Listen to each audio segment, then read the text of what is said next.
Jeremy stared at his reflection. The impeccably tailored Brooks Brothers suit seemed to mock him with its once comfortable elegance and perfect cut. A cold sweat trickled down his back, an icy thread contradicting the powerful air conditioning in the office he knew would soon no longer be his. He refused to show any weakness, maintaining an upright posture and a forced smile. "I'm broke," the phrase echoed in his mind, a silent scream muffled by the facade of success he had so meticulously built and maintained for years, at the cost of his own sanity. Over the past year, the blinding gleam of luxury cars, Porsches, Lamborghinis, Maseratis, Bugattis that he sold at the prestigious high-end dealership in River Oaks, one of Houston, Texas's wealthiest and most exclusive neighborhoods, had blinded him to the growing darkness in his own bank account. The COVID-19 pandemic, which for many seemed like a distant nightmare, had annihilated his commissions, reducing his income from 6 figures to a mere 4. However, the illusion of success, the American dream in its most superficial and consumerist version, had to be maintained at all costs. The sports car, a charcoal gray Porsche Cayman S, a symbol of his status and vanity, was still parked in the private garage of his luxurious apartment in Uptown, where the $3,500 rent was 2 months overdue, with a signed and sealed eviction notice pounding at his door, threatening and inescapable. The designer clothes from Saks Fifth Avenue and Neiman Marcus, the expensive watches from Rolex and Omega, the dinners at 5-star restaurants with award-winning wines and generous tip, symbols of a status that no longer existed. That was fading away with each passing day, continued to be charged to his credit card, now maxed out with prohibitive interest rates accumulating like an overwhelming avalanche. The lie, built with so much care, personal sacrifice, and falsehood, crumbled under the crushing weight of reality. This was not just Jeremy's personal and isolated drama. It was a painful and resonant echo of the silent reality of millions of Americans who, despite working hard and striving to meet societal expectations, find themselves trapped in a vicious cycle of debt and appearances.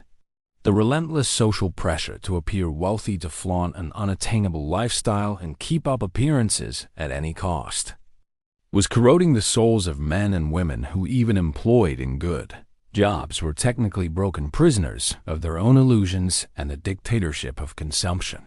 Jeremy's fall was not an isolated accident.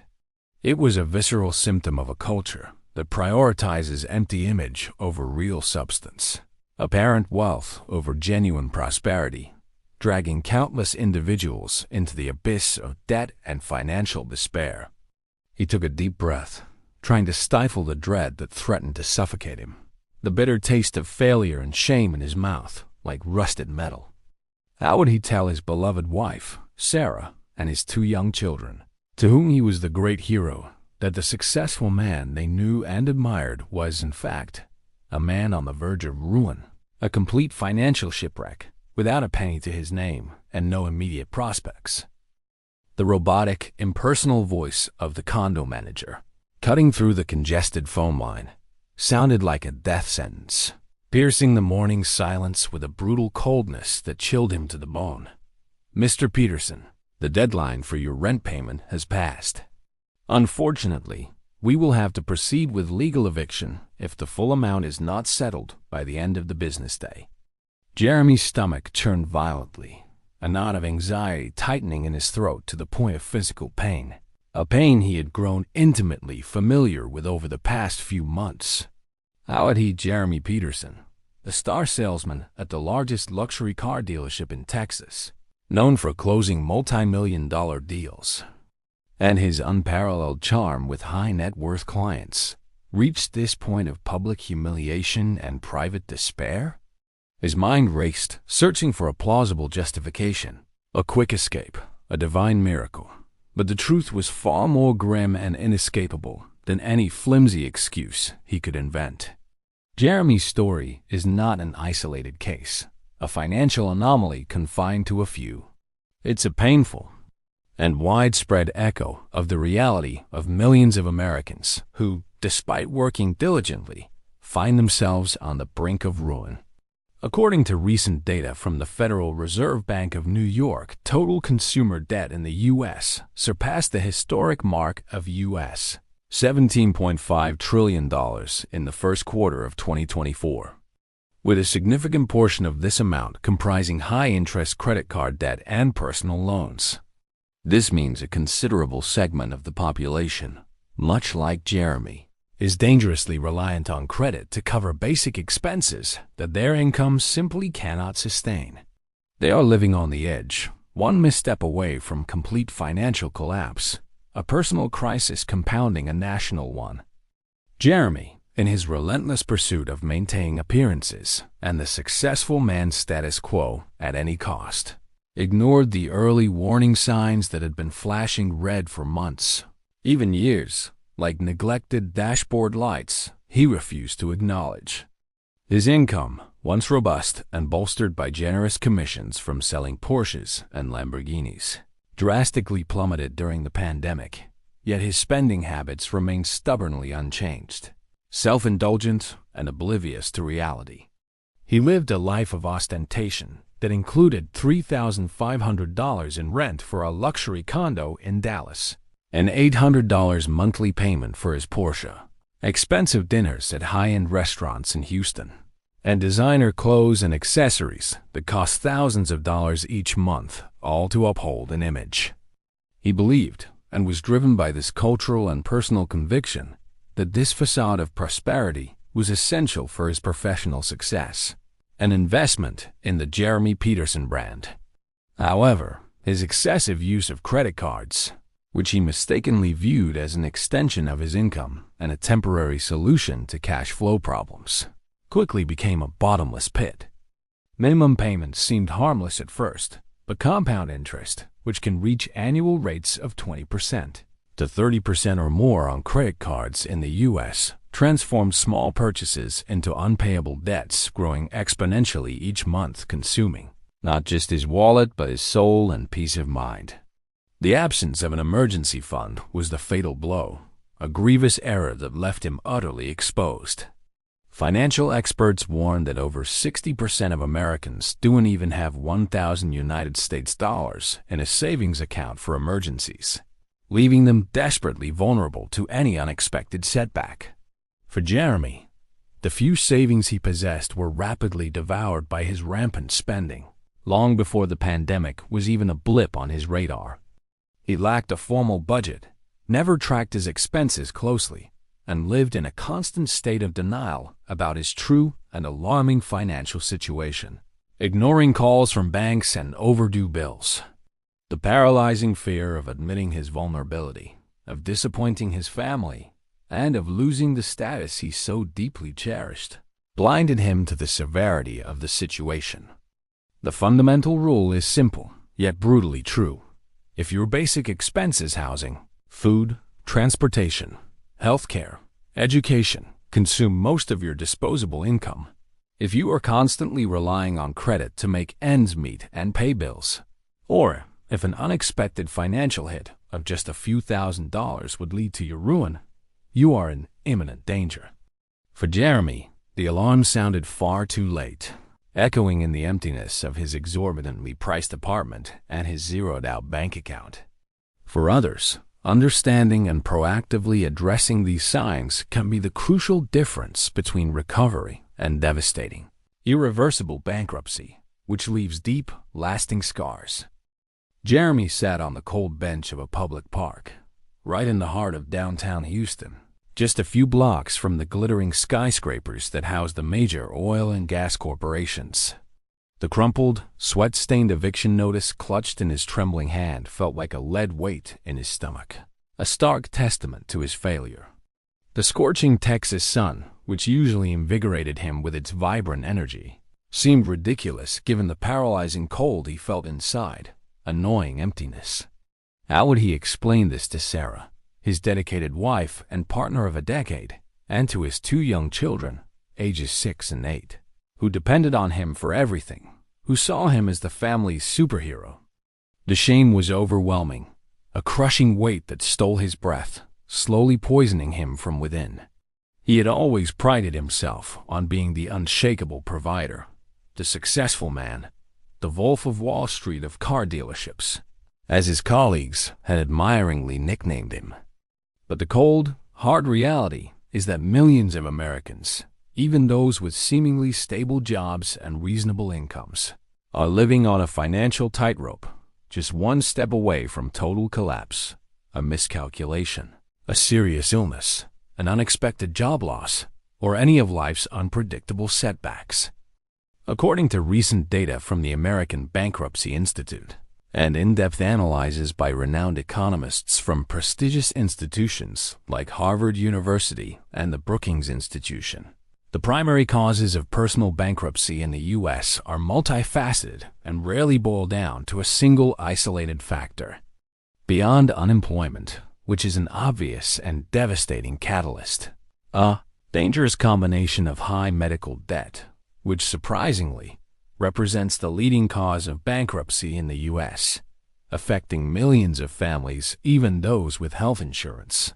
Exorbitant housing costs that consume a disproportionate share of family income in major urban centers, stagnant wages relative to the rising cost of living, and the rampant and irresponsible use of credit form the perfect cauldron of financial ruin. A report from the Consumer Financial Protection Bureau revealed that the average credit card debt per indebted household in the U.S. is around $6,500, but many individuals carry much larger debts, paying absurd interest rates that trap them in a vicious cycle of compound interest, a modern form of financial slavery.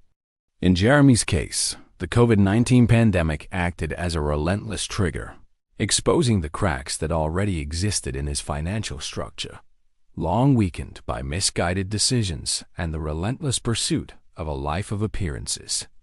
His abrupt drop in commissions, without a robust emergency fund to cushion the financial impact, was the first crushing blow. However, the problem was dramatically exacerbated by his inability or refusal to adjust his luxurious and unsustainable lifestyle. He continued to pay the $3,500 rent on his Dallas apartment, the $800 monthly payment for his luxury car, expensive club memberships, and impulsive purchases of high-end clothing and electronics, even as his income plummeted to unsustainable levels. This ingrained cultural pressure in the U.S. to succeed and showcase that success, for Jeremy, was an intrinsic part of his identity and self-esteem, a kind of psychological addiction that drove him. He felt he needed to live up to the image he projected, a dangerous trap that consumes countless individuals in search of external and social validation. Many incur unsustainable debt to maintain a standard of living they simply cannot afford, and easy-to-obtain credit, in the short term, quickly becomes a snowball of interest and minimum payments that lead to financial annihilation. Furthermore, the widespread lack of basic financial literacy is a critical and often overlooked factor in the American educational system, which fails to prepare young people for the challenges of adult life. Jeremy never bothered to understand fundamental concepts like compound interest, the importance of diversifying investments, how to create and, more importantly, follow a strict budget, or the crucial difference between assets and liabilities. He always believed he earned well, and that money would always be there, an inexhaustible bottomless pit.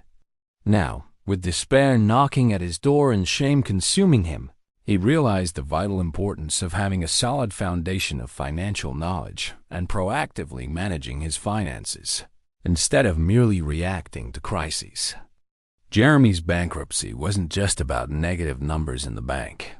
It was about the suffocating pressure of American society to live beyond one's means, the lack of preparedness for unforeseen events, and the dangerous self-destructive denial of reality. He was paying an extremely high price for this ignorance and for that relentless, superficial pursuit of an image of success that ultimately collapsed spectacularly. The conversation with Sarah was the most painful and revealing of his life, a harrowing confessional in the suffocating silence of their apartment, illuminated only by the cold, impersonal glow of his cell phone screen.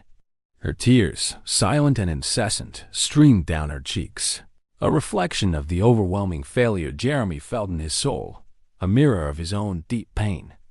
He had expected shouting, accusations, an explosion of justified anger.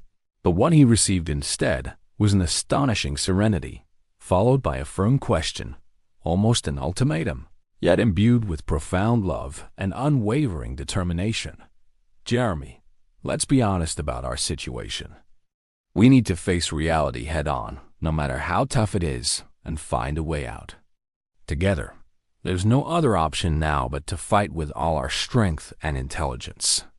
This was the first and most crucial strategy for digging out of the hole, acknowledging the problem unflinchingly, seeking unconditional mutual support, and acting together as an indissoluble team.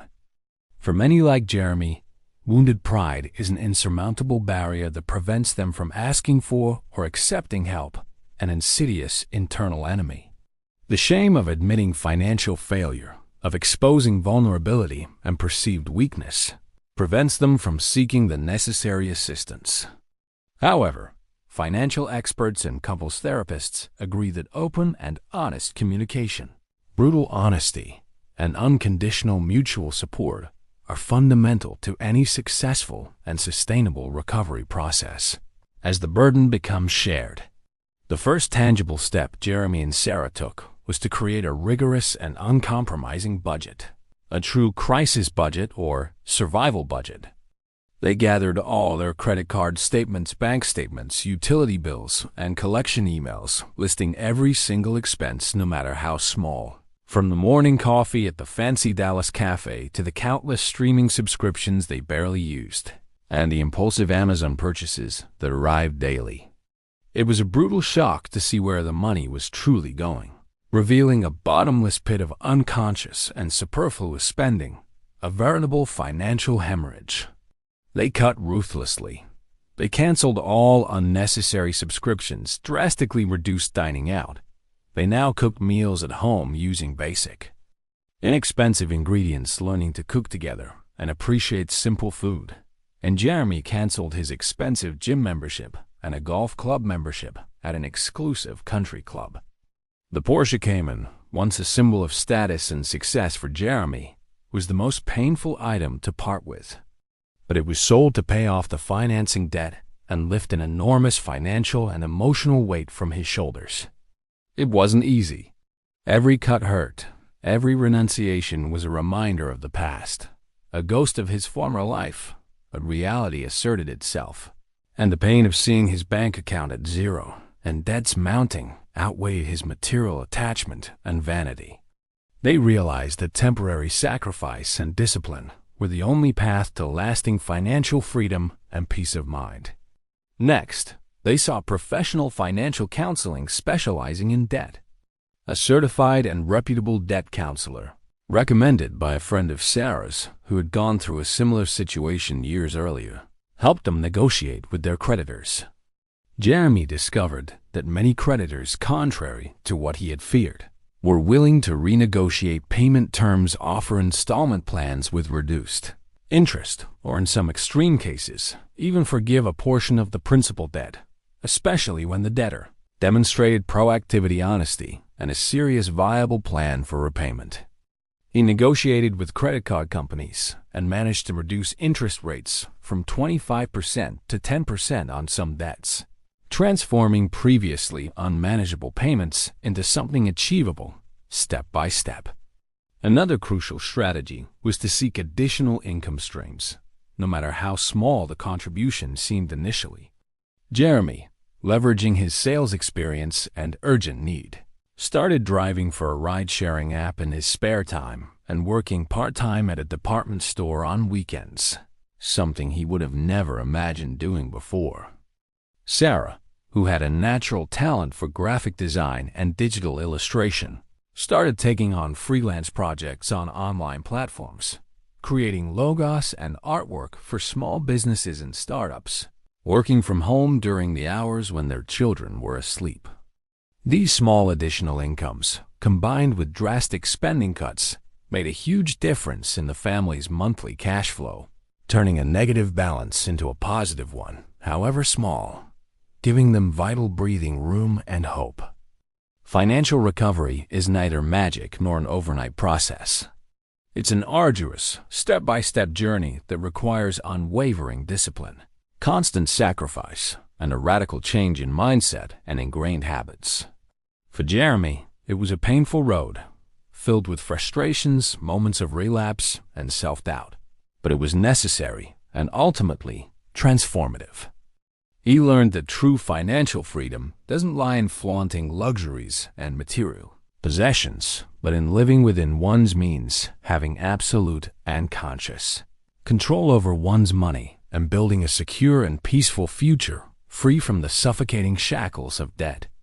The facade of success had crumbled, but in its place, Jeremy was building a much more solid, authentic, and real foundation for his life and that of his beloved family, a foundation of real bricks and mortar, not sand. 6 months had passed since that painful and humiliating admission of his bankruptcy, a day he would never forget, etched permanently in his memory like an indelible tattoo. Jeremy, now in a new and stable role as a sales manager at a mid-sized dealership that valued stability and ethics over aggressive sales pressure, felt a lightness in the air, an enormous weight lifted from his shoulders and his soul.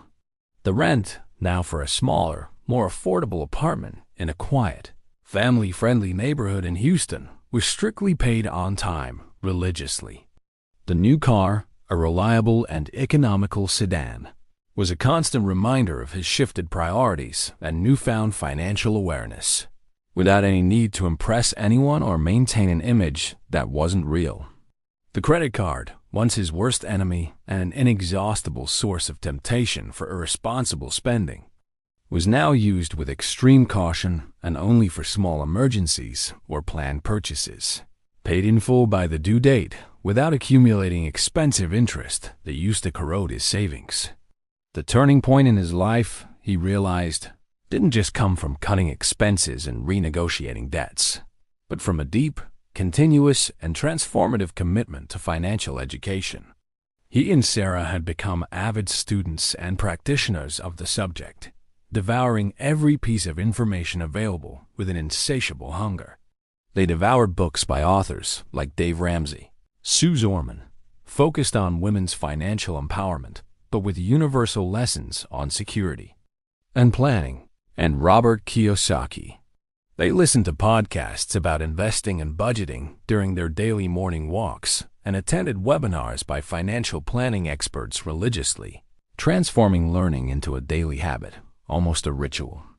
Jeremy, who once ignored terms like compound interest, assets, liabilities, diversification, and cash flow, now understood them with crystal clarity and knew how to apply them in his practical life as powerful tools for empowerment and liberation. He learned through his own harsh experience and alarming research data that one of the most common and catastrophic mistakes leading to bankruptcy is the absence of a detailed budget and the lack of a robust and accessible emergency fund.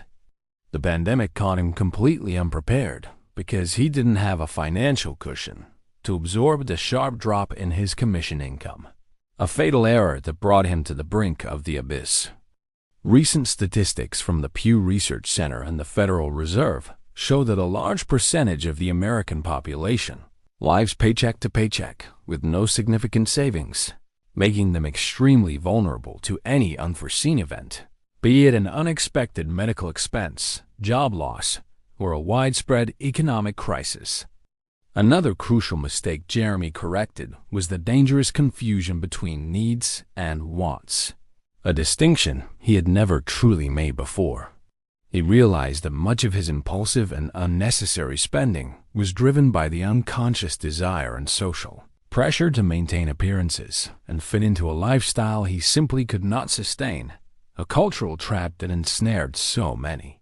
He and Sarah began practicing delayed gratification, postponing the immediate satisfaction of buying something superfluous to achieve larger, more significant financial goals in the future, such as owning a debt-free home, achieving financial independence, or ensuring their children's college education without student loans.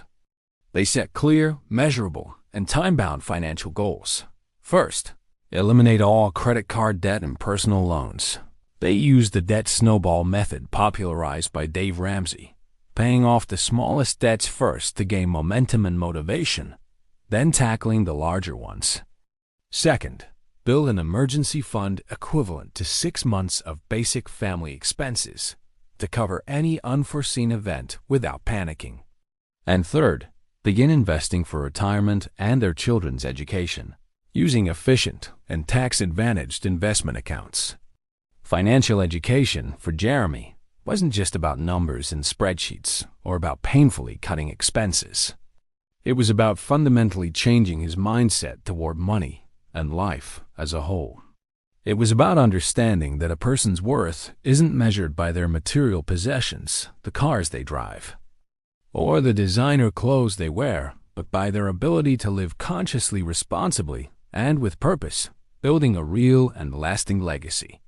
He realized that if he had had this education and discipline years earlier, he would have avoided much of the pain, suffering, and shame of bankruptcy.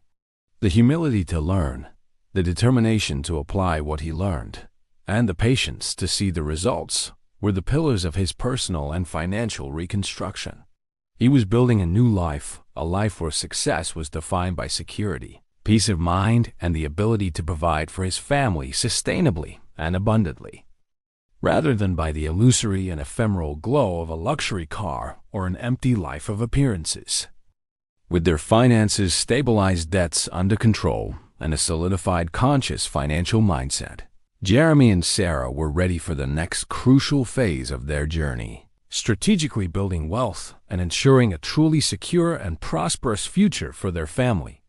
They had mastered the art of aggressively cutting expenses and eliminating debt, but they knew that merely a tight budget and the absence of debt wouldn't be enough to achieve their long-term dreams, such as financial independence, a comfortable retirement, and the ability to help their children build their own futures without the burden of student debt.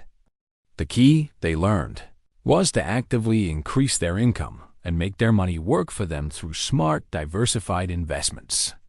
Jeremy, now more secure and confident in his new role as a sales manager at a mid-sized dealership, a position with a robust fixed salary plus performance-based bonuses, rather than volatile commissions, which brought him much-desired stability after the turmoil, began exploring extra income opportunities that aligned with his skills and available time without compromising family quality time.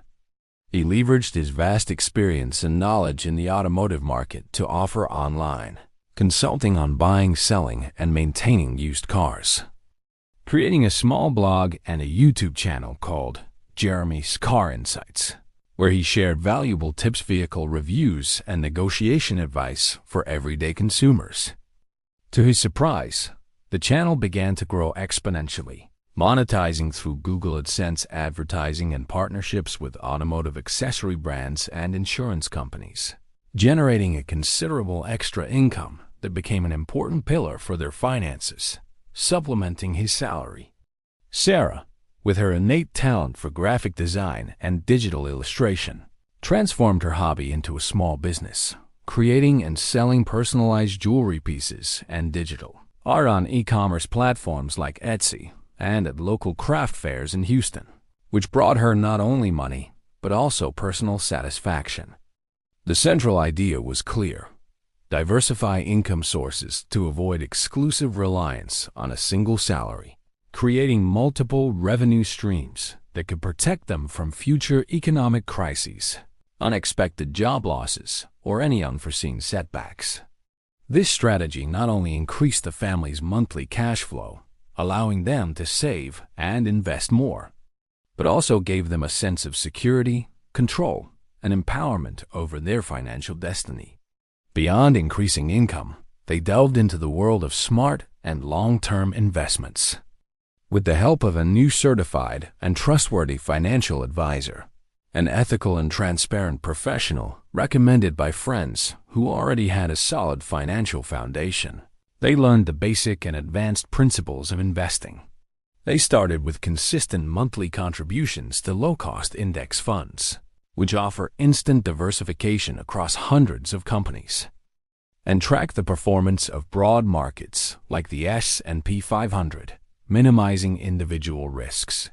They also explored the possibility of investing in dividend stocks, which pay a portion of the company's profits to shareholders regularly, and began seriously studying real estate rental investments as a source of long-term passive income, envisioning buying a small property to rent out in the coming years as a cheap real estate side hustle. Jeremy, who previously feared the complexity and perceived risks of the financial market, realized that with the right education and strategy, investing wasn't a gamble, but a powerful and accessible tool for long-term wealth growth. They learned about the exponential power of compound interest, the eighth wonder of the world, as Albert Einstein famously said, which makes money work for you, and the crucial importance of reinvesting profits to accelerate the growth of their capital over time, leveraging time and appreciation. They also committed to maximizing their annual contributions to tax-advantaged retirement accounts, such as 401s, and IRAs, taking full advantage of employer matching contributions, which were literally free money and an unmissable opportunity for their retirement funds' growth. Jeremy and Sarah's journey taught them that financial recovery isn't the end of the story, but the beginning of a new and more prosperous phase, built on the solid foundations of education, unwavering discipline, and applied financial intelligence. They were building wealth, not to flaunt a lifestyle they couldn't afford, but to ensure the security, stability, and abundance for their family, a debt-free college education for their children, and a comfortable, worry-free retirement. Their lives transformed from a desperate race to maintain appearances into a deliberate, planned and conscious construction of a solid and sustainable financial future based on time-tested principles and the wisdom gained through so much sweat and tears. They were no longer the bankrupt salesman, but the couple who rebuilt their lives with wisdom, resilience, and a new and profound understanding of the true meaning of wealth, which extends far beyond mere money. It is peace of mind and freedom.